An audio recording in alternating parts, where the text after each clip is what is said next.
Okay. Next interesting steps is not really fractal geometry, but it's related to one. It's called chaos game, and you can make a different chaos game if you want. But the most kind of famous and typical one is you start with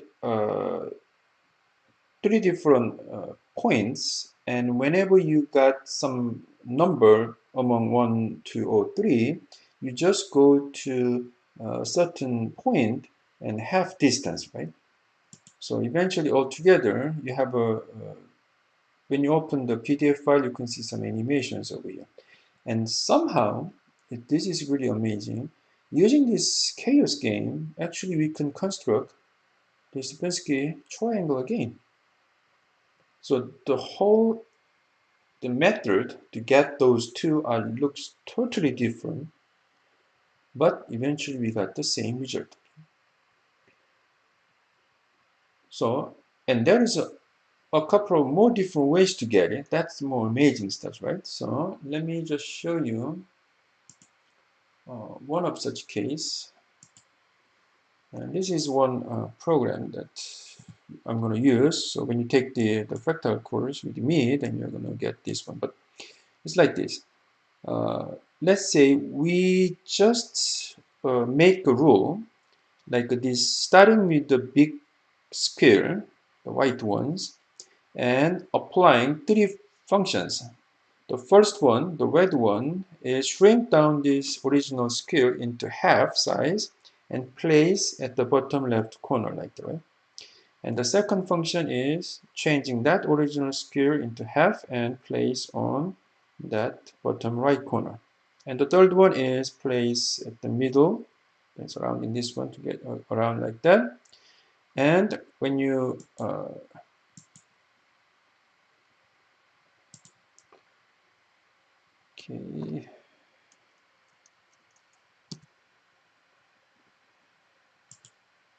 when you run it like that, this is the results of it. Okay?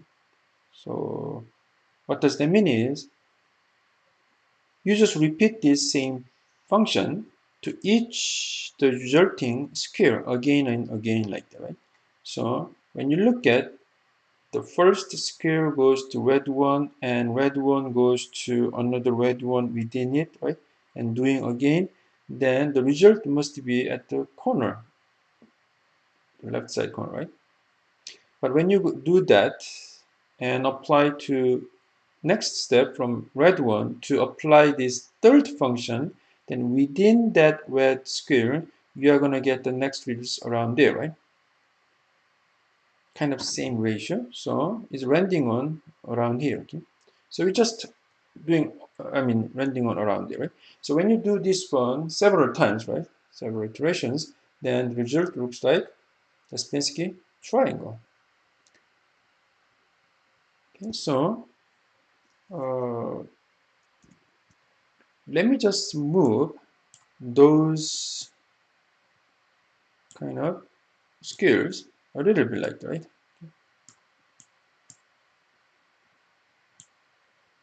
Okay, so, and even it's not really same kind of position, like rotate within it like that. And let's see what happens. Can you see that? It looks totally different, right? Okay. So everything depends on how you look at those stuff, right? And when you do that, right, like that, and not only this, you can adding more boxes there and reducing the boxes. I mean, this is kind of fractals, okay? And fractal construction. So that's another way to construct the Sierpinski triangle. And we don't have time for this one, but maybe later I might show you that one. But using the Pascal's triangle, it's famous, right?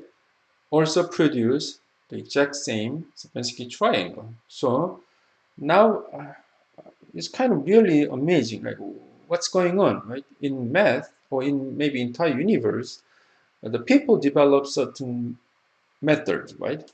So doing algebra, doing geometry, doing something else, whatever. But somehow there might be some connection. So we got the same results starting from all different ways, right? Landing on the same place like this, right? So maybe the God's rule to create the universe is not that much complicated, right? Maybe very simple rules, and maybe just it's done that way. Who knows? And math is the kind of this subject could kind of get some hints out of it, right? Most close subjects, I think. So this is really nice example what this math could do, right? Using these all facts in there. Okay, so let me go back to here. So that's okay. The next one is a chaos game. As you can see in the animation, please open your PDF file. The concept is just imagine you have, let's say, these three corner vertices, three of them, and you start from the random point. So you just place any point there, and let's say you roll a die, okay? And this actually dice, right, has only 1, 2, or 3. Okay, so whenever you roll this die, it shows 1, 2, or 3, right? So whenever it shows, let's say 1, then you go, let's say, make a number, like 1 is matching this corner, and 2 is this one, and 3 is that, right? Then if it's roll 1, then you just go to number 1 vertex from your position by half, right?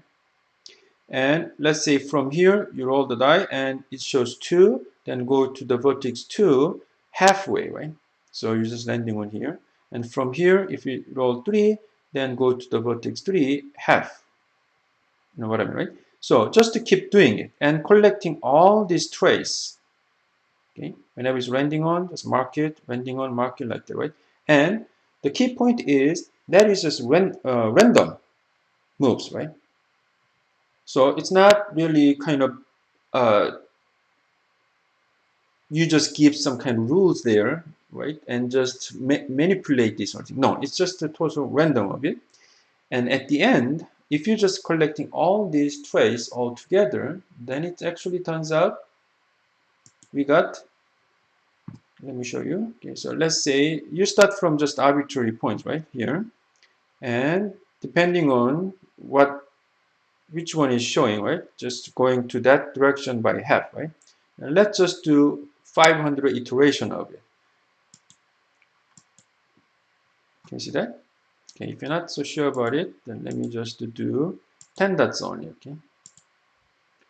So it's a little bit difficult to see clearly, but right? So please look at here. That's the site name. And let me magnify that. Okay, so you can see it's just to start from there and just to start rendering on it. So you might think, okay, what happens if you just go certain vertex too close? But just simply by showing number 2 or number 3, it suddenly change over here, change over there like that, right? And so you can always put back. Okay? So if you do this one maybe 1000 iterations, can you see that? It's way too close at 5000 case. It's D, the Spassky triangle, except first few of them, because you can start from outside of this triangle, okay, or maybe from here, but eventually after certain number of iterations, it's always landing on those areas. Okay? So that's the chaos game. And it appears like this. Of course, you can change the probability, which means uh, the ratio to appear that red ones may be higher than green or blue, right? Then you will have more darker because you should have more the vertices landing on that red area, right? But eventually the shapes are just the same as this one. Okay?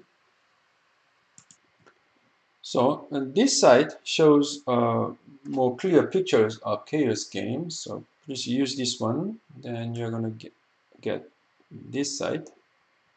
Okay, let me verify a little bit. So in this case, it really shows the random ones, right? You just kind of rotate it, okay? And blue, then it goes to blue, right? And goes to half, right? And you just run it, and now it's red. Then from that place, you go to red half, right? So just keep doing it. And blue, then it goes to blue, like that, okay? So if you just to do this, like the next 10 times, then it's just running on like this, right? How about next 100s? How about next 1000? Another 1000, okay? You follow me? Another 1000, like this, okay? So when you start it, you can start from off, but after certain iteration later, you're gonna get that shape. So please play with this one, okay, to check what really happens. Okay, so that's what I want to talk about it in this chapter. The remaining ones are just Mandelbrot set, okay, and it requires some kind of complex numbers stuffs, and whether it's just kind of escape from that area or just landing on inside at the end after iterate infinitely, right? So it requires another course another time, right? So please just read the given ones only now. But one thing historically, right? And Julia said is regarding that one. You will get the animation about it through the PDF file, so please look at it. But the interesting stuff here is I already mentioned this entire fractals and all these concepts are starting developing like late 20th centuries, middle of 20th centuries, like 1950, 1970, like that, right? It's quite young area. And like this kind of Mandelbrot set, ooh, it's really kind of new things and using this complex kind of a number concept there, okay? And complex equations, functions like that. But in here, I found this nice article about a monk, and he was good at math and lived around that time period, like 1200, right? So it's really kind of even we didn't have this concept of complex numbers yet, okay?